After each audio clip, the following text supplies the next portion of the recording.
तो दोस्तों, सीन शुरू होता है जब मेटल बैट सामने आता है। वह पूछता है, यह क्या कहा, साइको साइबरगिफिकेशन? अहरिमन जवाब देती है, बिल्कुल सही। चाहे कोई इंसान कितनी भी बुरी तरह घायल हो, चाहे उसे हार्ट अटैक ही क्यों ना पड़ जाए, जब तक उसका दिमाग महफूज है, हम उसे दोबारा ठीक कर सकते हैं, सिर्फ साइको साइबरगिफिकेशन की टेक्नोलॉजी से। न्यू हीरोज के साइंटिस्ट्स इस चीज पर कई सालों से काम कर रहे हैं। हमने इन दोनों लोगों को साइबॉर्ग की तरह तैयार किया है, तभी वो जिंदा बचने में कामयाब हुए। पूरी तरह रिबिल्ड करने में सिर्फ एक रात का वक्त लगता है। यह सब कुछ किसी भी मेडिकल समिट या कॉन्फ्रेंस में कभी सुनने को नहीं मिलेगा। तो अगर तुम्हें हम पर शुभा हो रहा है मेटल बट, तो वो तुम्हारा हक है, लेकिन थोड़ी सी देर में यह टेक्नोलॉजी कॉमन हो जाएगी। सुनो, जब हम बैटलफील्ड पर मॉन्स्टर से टकराते हैं तो यह मुमकिन ही नहीं कि कोई हीरो जख्म से महफूज रहे। जब भी ऐसा मौका आए, घबराना मत। अपना जख्मी जिस्म हमें सौंप दो और हम तुम्हारे हाथ पैर मैकेनाइज करके पहले से कहीं ज्यादा मजबूत बना देंगे। तो मेटल बट बोलता है, मतलब ये सब करते हो तुम लोग? जो लोग मौत के दरवाजे पर खड़े होते हैं उन्हें ठीक करते हो, वो भी उनकी मर्जी जाने बिना?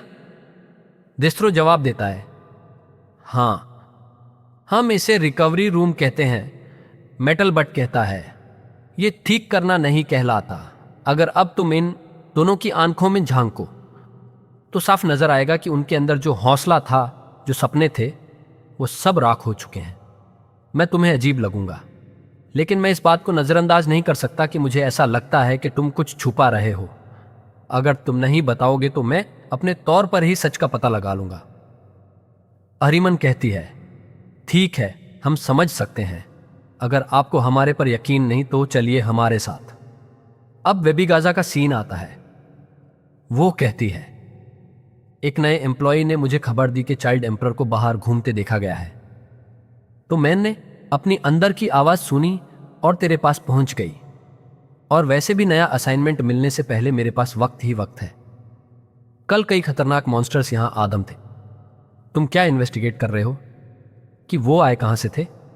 चाइल्ड एम्परर कहता है, वेबिगाजा, तुम्हारा कुछ काम था मुझसे? वेबिगाजा हवाओं में उछलती है और कहती है, डरने की बिल्कुल जरूरत नहीं। मैं बस एक प्रोफेशनल हीरो से थोड़ी सी गुफ्तगू करना चाहती हूं। मैं तेरे पास आ रही हूं। ये दोनों साथ बैठ जाते हैं। वेबिगजा कहती है, हाँ, हाल ही में कई हीरोज ने नियो ज्वाइन किया है। इसका मतलब हीरो एसोसिएशन इतना बुरा है क्या? लेकिन चिंता मत करो, मैं भी शो बिजनेस की दुनिया से गुजरी हूं। न धन का पैसा मिलता था, न इज्जत। और जैसे ही तुम मुनाफा कमाना शुरू कर दो, वो खा जाते हैं। अपनी करियर में मुझे कई बार धोखा गया, दोस्त ने भी और हमराह ने भी। तब जाके मुझे समझ आया कि लोग सिर्फ अपना मतलब देखते हैं इस दुनिया में। इसलिए तुम्हें अपने अंदर की आवाज पर इतबार करना पड़ेगा। किस पर ट्रस्ट कर सकते हो, किसके साथ चल सकते हो। क्योंकि अगर तुम अपनी ख्वाहिशों को फॉलो नहीं करोगे तो पूरी जिंदगी दूसरों के मकसद के लिए काम करते ही रहोगे। मेरे लिए 2 साल पहले स्वीट मास्क सब कुछ था। वो एक मिसाल था, एक एक्टर था और एक सुपर हीरो भी, एक एंटरटेनर के साथ साथ बहुत ही जबरदस्त इंसान। और मैंने ठाना कि मैं उसकी तरह बनूंगी।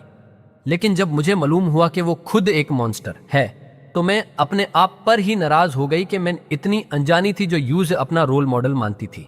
वेबिगाजा पूछती है, एक चीज बताओ, क्या हीरो एसोसिएशन और एस क्लास हीरोज को उसकी सच वाली पहचान के बारे में खबर थी, या फिर उन्होंने जानबूझकर यह राज दबा के रखा? चाइल्ड एम्परर कहता है, नहीं, ऐसा नहीं लगता। हीरो एसोसिएशन का माहौल काफी अलग है। अमय मास्क सच में लाजवाब था और मस्खराओ था, यह तो किसी को भी अंदाजा नहीं था। लेकिन फिर भी हीरो एसोसिएशन में कुछ ऐसी बातें हैं जिन पर मैं खुद नहीं झुक सकता। मैंने पहले ही हीरो एसोसिएशन छोड़ने की नीयत बना ली थी, चाहे नियो हीरोज मेरे पास आते या नहीं। वेबिगाजा पूछती है, अच्छा, तो नियो पर एतबार कर सकते हो?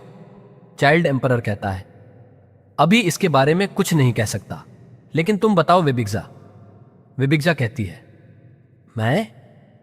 मैं तो ये जानती रहती हूं कि आज के दौर में लोगों को अपने रोल मॉडल से क्या उम्मीदें हैं।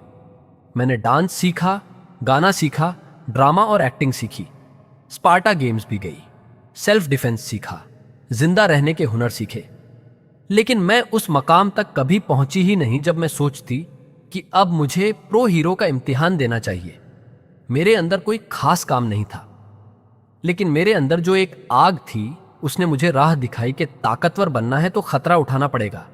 तब एजेंसी ने मेरी मुलाकात एक ऐसी रिसर्च संस्थान से कराई जो सुपर ह्यूमंस तैयार करता था और वह न्यू हीरोज से ही जुड़ा हुआ था।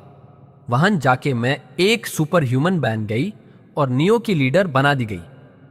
चाइल्ड एम्परर कहता है, ये अच्छी बात है।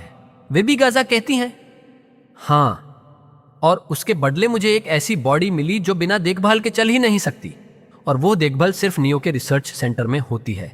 इसलिए मैं नियो नहीं छोड़ सकती, चाहे मैं उन पर एतबार करती हूं या नहीं। मुझे कोई पछतावा नहीं, यह रास्ता मैंने खुद चुना है। तो अगर मेरे साथ कुछ भी हो, जिम्मेदारी मेरी अपनी है, चाइल्ड एम्परर कहता है।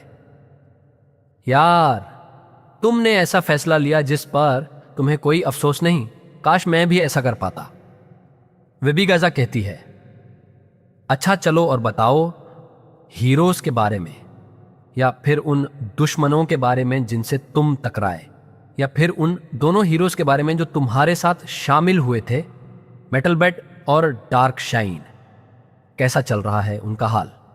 तो दोस्तों, आज की वीडियो यहां तक थी। उम्मीद है आपको ये वीडियो पसंद आई होगी। अगर अच्छा सा लगा तो लाइक जरूर करें, अपने दोस्तों के साथ शेयर करें और चैनल को सब्सक्राइब करना बिल्कुल मत भूलना।